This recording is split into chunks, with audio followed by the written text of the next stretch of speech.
Hey you guys, welcome back to my channel. If you're new here, my name is Judy. I post self-discovery videos to help you discover the truest version of yourself. I usually make instructional how-to type of videos, self-help type of category videos, and the odd video where I just go crazy with whatever I creatively feel like doing at the time.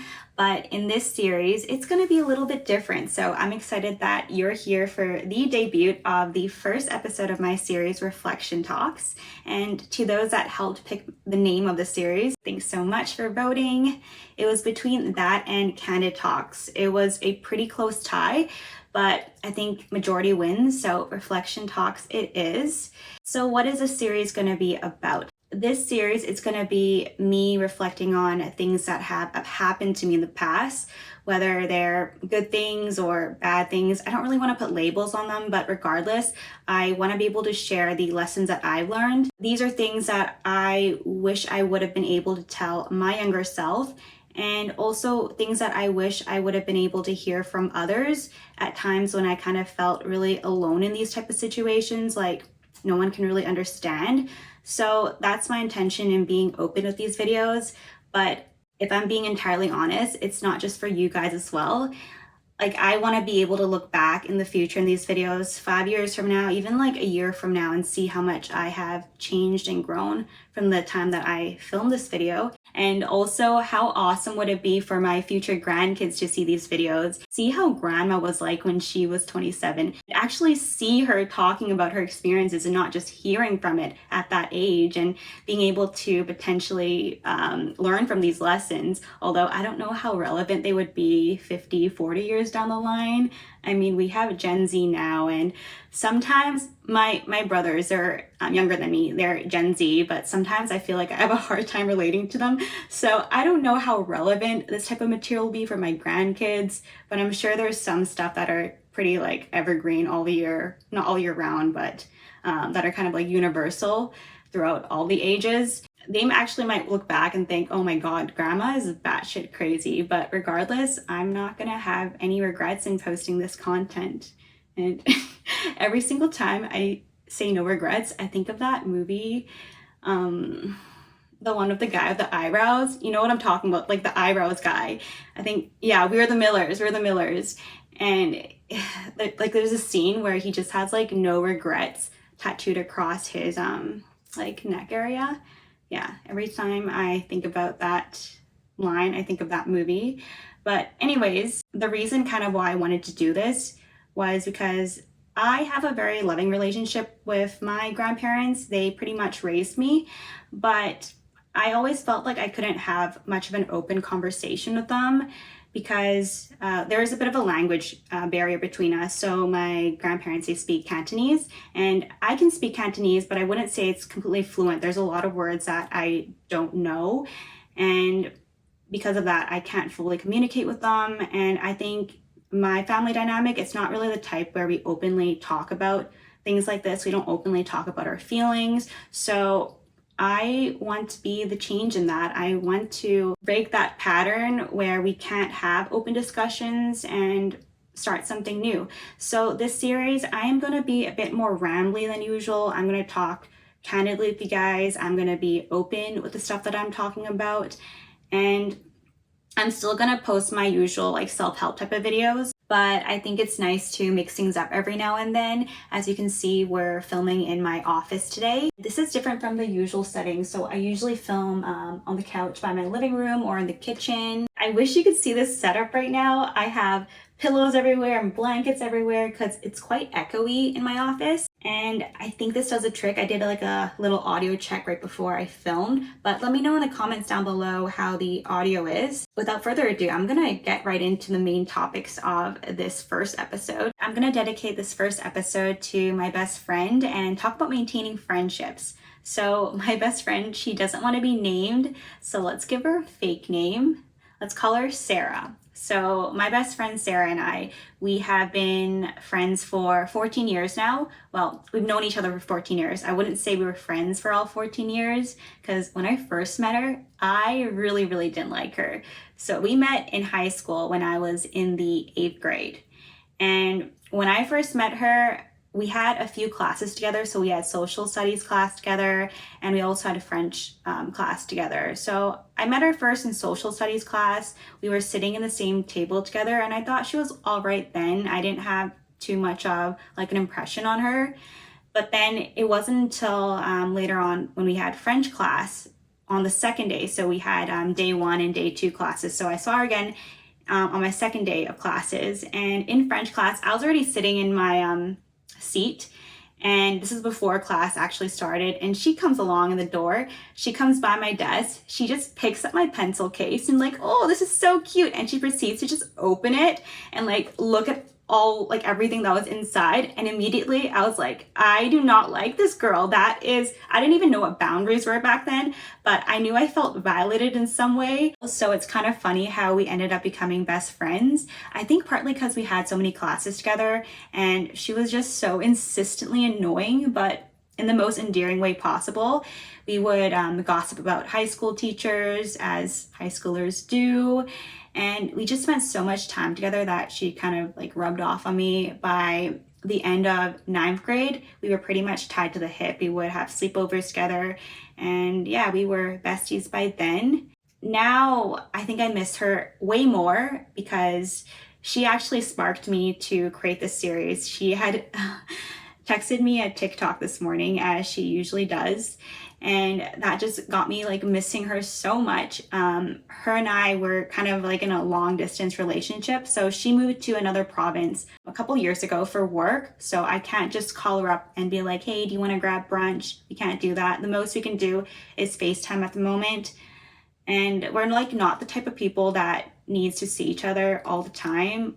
We both are quite independent with our lives, but I think just with the distance, it makes me miss her a lot. So that I was thinking about her, and it really got me thinking, reflecting on our past. And one thing that really hit me though was, although we have such a tight relationship now, I wasn't always the best friend that I could have been for her. So there was a period of time about 5-6 years ago when we weren't as close as we were in high school. We had drifted apart. We had both gotten into our first long-term relationships. If you watched my codependency video where I talked about how I broke free, I had mentioned how I was in an 8.5-year relationship. That relationship, we were very like physically and emotionally attached. That kind of just took all of my like attention and focus, and I wasn't as focused on my friendships at that time. And my friend, she also had gotten into a long-term relationship. So just naturally we had drifted apart. Around that time, she had broken up with her long-term boyfriend, and I didn't even know about it until a few weeks later. She didn't tell me about it until a few weeks later, and when I found out, I was first surprised they broke up and also surprised at how long it took her to tell me. We talked about it years later, but at the time she gave me a pretty like surface level answer, just like mentioning, oh, she just needed to process it alone and that she was like totally okay, like don't worry about her. But when I talked to her like later on in the later years after I had broken up with my long-term boyfriend, she mentioned that she felt like she couldn't come to me or couldn't depend on me because I was in that long-term relationship. She felt like if she were to tell me what had happened, it kind of would be a situation where my boyfriend would be involved too because we were so codependent. She said at that time she kind of saw us as like we weren't an individual. We were two people that always came together as a package. And if she just needed her best friend, she couldn't just have her best friend. It was always me and him together. And I kind of felt pretty saddened when she told me that. But she told me so many years later, and she wasn't trying to make me feel bad or anything. It was kind of like more of a matter of fact, and we were having an honest and open conversation. And it just makes me love her so much more. Like, she's the type of girl that I can go to have the most realist conversations. She'll call me out on my bullshit and I'll call her out on her bullshit, and we just keep each other in line. And I think part of the reason why we were able to maintain our friendship for so long, despite having a rocky start and a rocky middle, was because our relationship was never founded on expectations to begin with. I mean, I never expected to be best friends with a girl who totally disrespected my boundaries in 8th grade when she unzipped my pencil case. not even knowing what boundaries were back then, but it happened. And we just kind of carried the no expectations of what a best friendship should be throughout the years. So what I mean by that is, like, you know how there's stereotypical things that people think a best friend should do and shouldn't do. Like, maybe they might feel that a best friend, they have to like talk to each other every single day or tell each other everything. I can tell you, me and my best friend, we do not talk to each other every day. Sometimes we even go weeks without talking to each other. We might just send like memes to each other here and there every few days, but we both know when time comes to it, we can depend on each other. And we actually don't tell each other everything. There's a lot that I don't know about her, and there's a lot that she doesn't know about her. We don't tell each other about, all the day-to-day things that go on. And I think it's partly because we're a lot older now, and because we're both independent and have such busy lives that there's no time for that. But also because we both understand each other very well, and we're both more on the introverted side, and we process a lot of our stuff alone. We don't like need to go to each other immediately whenever there's like a disturbance, which no issue in that. I remember in high school, whenever like something happened to me, like she was always the first person that I would go to for everything. But I think it's something that as you mature, you learn how to work through a lot of the stuff on your own. So that's our relationship. It was never founded on expectations, and just like what I found from like kind of like analyzing our relationship was that I can fully be myself with her. I don't feel like I'm boxed in to a definition of what a best friend should be like. And so we are so comfortable with each other. I only get to see her 2 times a year now because she lives in another province. So if you're in the States, province is like another state. Because we don't get to see each other, you would think that after all this distance, it would be kind of awkward, but no, it's exactly like where it last picked off. It's like we were still in high school together. And because we don't have expectations on what our best friendship should be like, we don't hold any like grudges or resentments on each other for not acting the way that a best friend should be.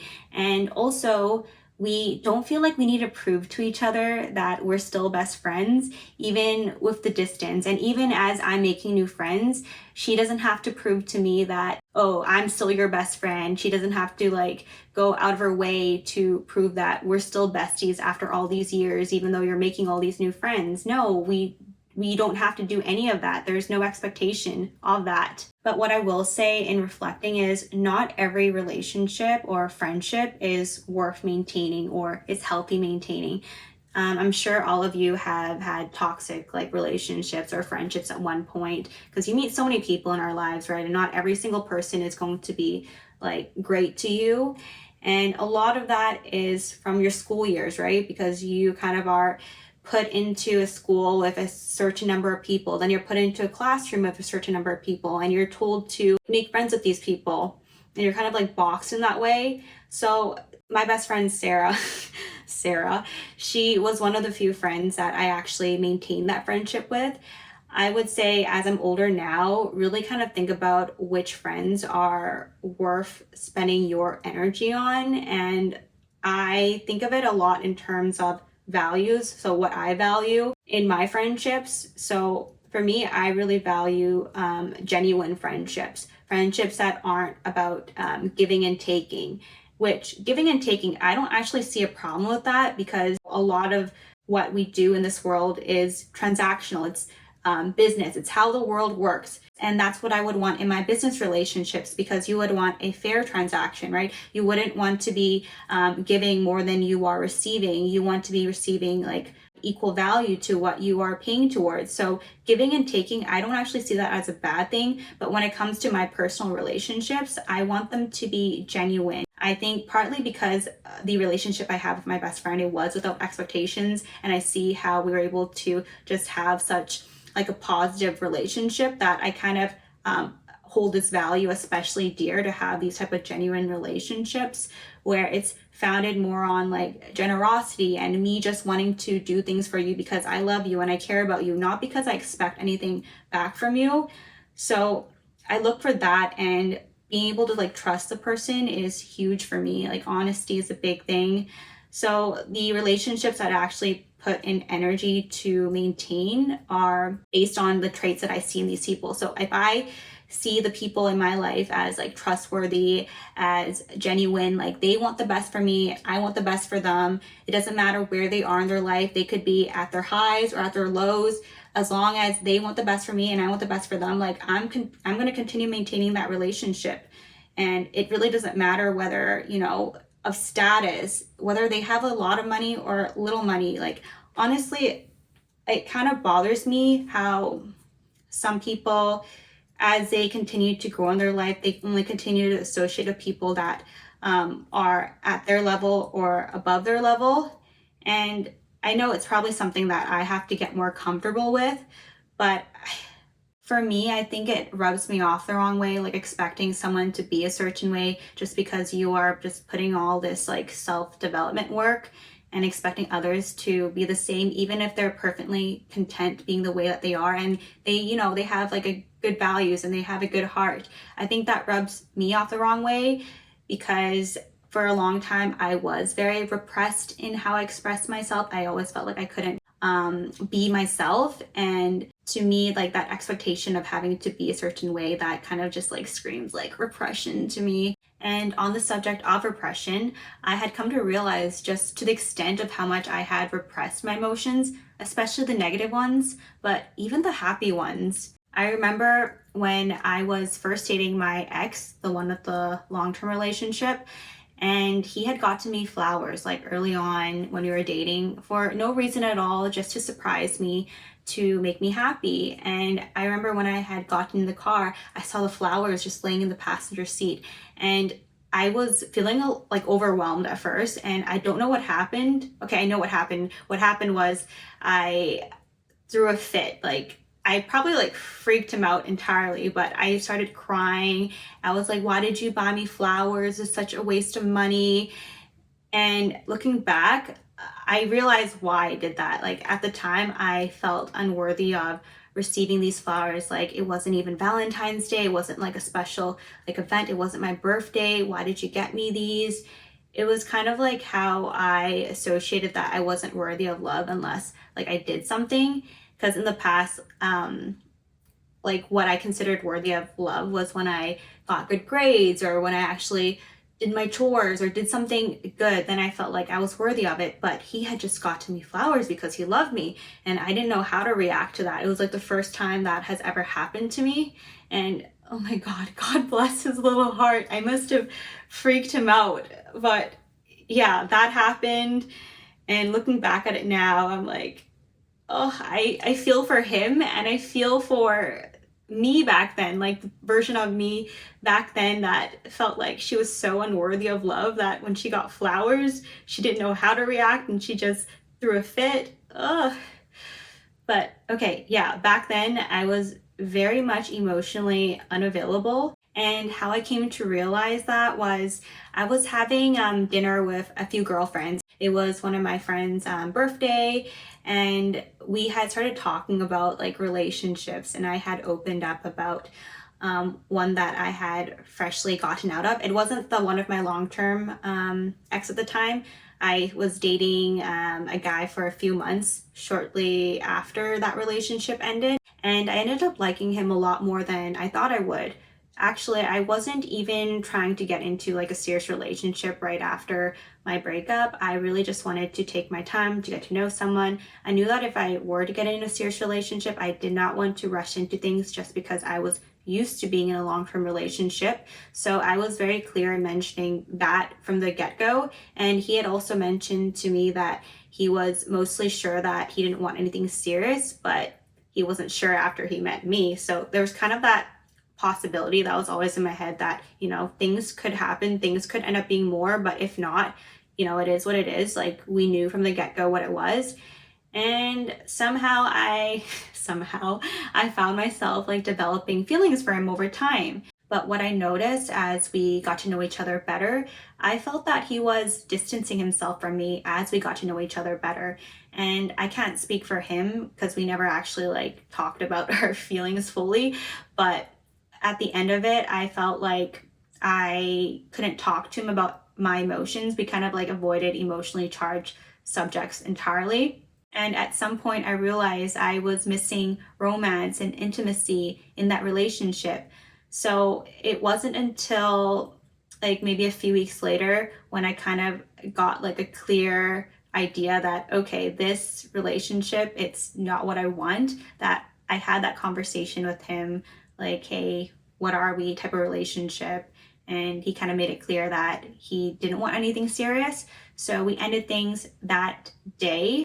Like honestly, like it wasn't until I realized that I needed romance and intimacy that I learned to give it back to myself.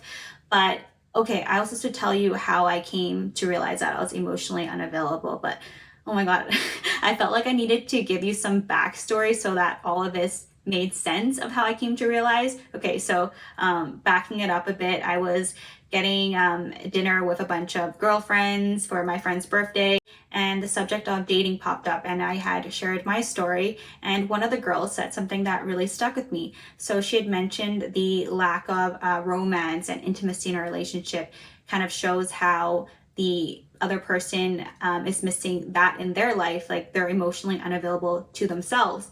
And I thought about that for a while. It made a lot of sense to me because I was always like kind of pointing it towards him, like we don't have romance and intimacy in this relationship because of you, like sort of like in denial that I'm part of the problem. But I thought about it for a while and I was like, why is like I can feel when she said emotional unavailability, even though I didn't know like the full definition of what all that enclosed, I could feel what that meant. And because I knew what emotional unavailability was to that extent, I saw it as a mirror to myself that I was emotionally unavailable to myself. And I realized that there's a lot of ways that emotional unavailability can take form, like can look like. It can look like overworking. It could look like not being able to, talk to your friend when it comes to emotional needs and your own needs. For me, like I never really considered my own emotional needs as something that I could take care of on my own for the longest time because I was in codependent relationships with my ex, and before that with my mom. I kind of always felt like I could depend on someone else for that. I could go to someone for that. And it wasn't until I became like really independent that I started to realize, oh my God, I can take care of this by myself. But emotional unavailability doesn't always have to just look like isolation and withdrawal. For me, I think a lot of people wouldn't have been able to tell because I would still come out and socialize and like be there for other people. Like if someone was crying, like I'd be there to comfort them, but I really wasn't there for myself, for my own emotional needs. I didn't understand that concept.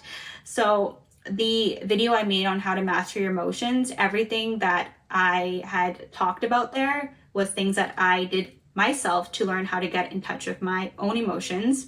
And I grew up in a household where I was encouraged to not express any negative emotions. For example, whenever I would cry, I was told to not cry, don't cry. They would tell me moham, which is don't cry in Cantonese. And I was so good at suppressing my emotions, and I took pride in that. I thought I was being strong in suppressing my emotions, and I took pride in the fact that I had rarely cried in the last few years. But what I wish I could have told my older self, like, again, I don't have regrets, but if I was talking to like a younger generation, for example, what I know now is that allow yourself to feel the emotions as they come up, because what goes down, it's inevitably going to go back up. It's just the laws of physics. And what happened to me was I got to this point where I couldn't suppress my emotions anymore. There was so much that was repressed that it just suddenly came up all at once. And it quite frankly shattered my ego, because my ego had so much pride in being able to tolerate and handle all this like negativity and be able to just operate on a functional level despite like keeping it all in. And I got to this point where I couldn't hold it all in anymore, and I just felt everything. And I'm like, what are these emotions? Oh my God. And as I was feeling all these negative emotions and letting go of them without my ego getting in the way, I started to see more sides of myself that are loving, and I was feeling everything just to a greater depth. So I was becoming more emotionally available. And the thing is, that's how I actually got into my whole like spirituality journey. It was kind of like death to the ego. Well, actually, I don't want to say death to the ego because I don't think that's a very healthy approach to disassociate yourself from the ego. I think a more healthier approach is to accept the ego and integrate it as part of ourselves, because otherwise you just be fighting a part of yourself. That's a lot of resistance that you're creating in your life. So yeah, I accept that the ego is part of me. It's just now I have better discernment from when I am acting from a place of ego or fear, or when I am acting from like a place of like higher consciousness, like making a more conscious choice. And so I'm grateful for everything that has happened to me because it has allowed for spirituality to come into my life so naturally. Otherwise, I don't think that I'd be making these videos for you guys, and I don't think that I'd be trying to live as purposeful of a life as I am now. And I'm just gonna leave it at that. Thank you so much if you had stayed till the very end. You're a real trooper. Since this is the first episode of my Reflection Talk series, I would love your feedback. If you could leave in the comments down below what you thought. Any feedback would be greatly appreciated. And I'm just gonna exit with my usual outro. I hope you don't mind, but I love you guys. Until next time, peace.